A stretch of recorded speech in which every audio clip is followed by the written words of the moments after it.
Hey, what's going on, Who Dat Nation? It is yours truly, TJ Jones, the host of the State of the Saints podcast. And this is part 7 of the State of the Saints podcast, Draft Prospect Edition. Now, on this edition, we're going to continue our theme with the quarterbacks. On part 6, we focus on Utah State quarterback Jordan Love. But on this edition, we're going to be talking about quarterback Tua Tagovailoa. Now, I know what some of you are thinking. You're probably saying, why are we talking about Tua Tagovailoa? Tua Tagovailoa is projected, according to some of the mock drafts out there, to go to the Dolphins at number 5. I'm not saying that Tua Tagovailoa won't go to the Dolphins, but I am going to put out a scenario that could possibly get Tua Tagovailoa to New Orleans. And one thing you have to look at is the injury.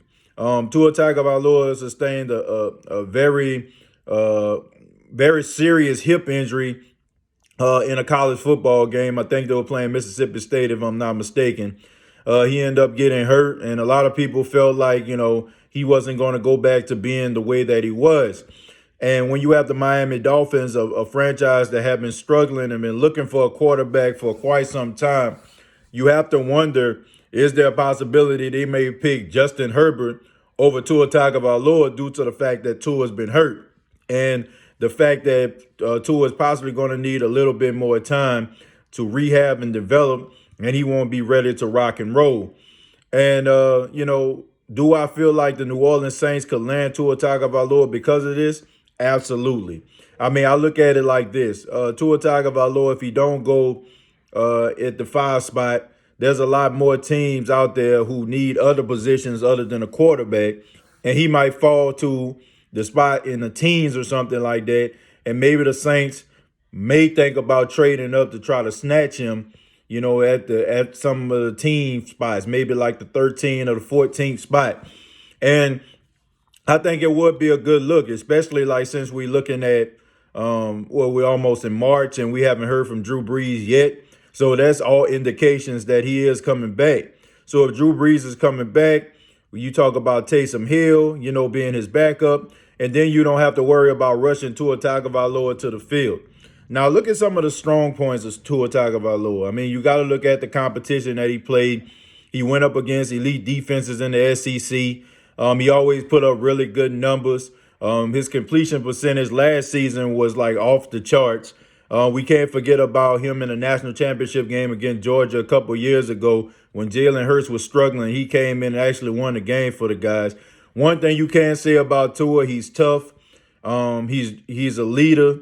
He's a guy that you don't have to worry about, is not going to be a team guy.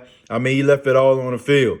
I mean, even in that game that he, ended up getting hurt, he wanted to come in that game for that last drive, so that shows you right there how much character this guy has. I mean, the team that they were going up against was getting blown out, and he had no reason to even be in a game, and he wanted to play. I like Tua Tagovailoa. I like his arm strength. A lot of people compare him to Drew Brees as far as his accuracy, throwing the ball down the field like Drew was in the early stages of his career. And I think that he's a really smart player. The only knock that I can say about Tua Tagovailoa is his injury history. I mean, it's always been a ankle here, a knee there, a hip there. So that could be a possible problem. And that's one of the reasons why I can think of the Miami Dolphins maybe passing him up because of his inability to stay healthy throughout the seasons when he was in college.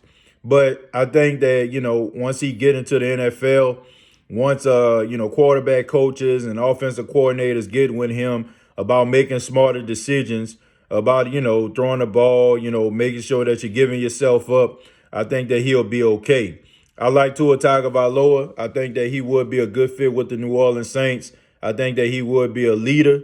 I think that he would be able to sit behind Drew Brees and he'll listen. And then around year 2 of his career, I can see him being a possible starting quarterback of the New Orleans Saints. And I can see him leading the Saints all the way, dare I say it, to the Super Bowl. I mean, he has that type of talent. But, I mean, it's going to take some things to happen in order for us to even reach this type of scenario. But it is possible. I mean, we've seen this before. And like I said, if the Dolphins think about maybe going with Justin Herbert, a guy that's going to be ready week 1, versus a guy like Tua Tagovailoa, who probably still have to go through rehab, and it's going to be kind of touch and go, even though they're saying that he'll make a full recovery. It's still yet to be seen just yet. But I would love to hear from you. What do you think about the Saints possibly landing Tua Tagovailoa? Do you think it's attainable? Do you think that it can happen? Comment down below, like and share this video. This has been a State of the Saints podcast. It is yours truly, TJ Jones. Subscribe to the YouTube channel, youtube.com. Search The State of the Saints podcast. Also, the State of the Game podcast. Please subscribe to that channel as well on YouTube, youtube.com. Search State of the Game, and both are available on Facebook. All you got to do is search under those names. Till next time, all I got to say is, who dat?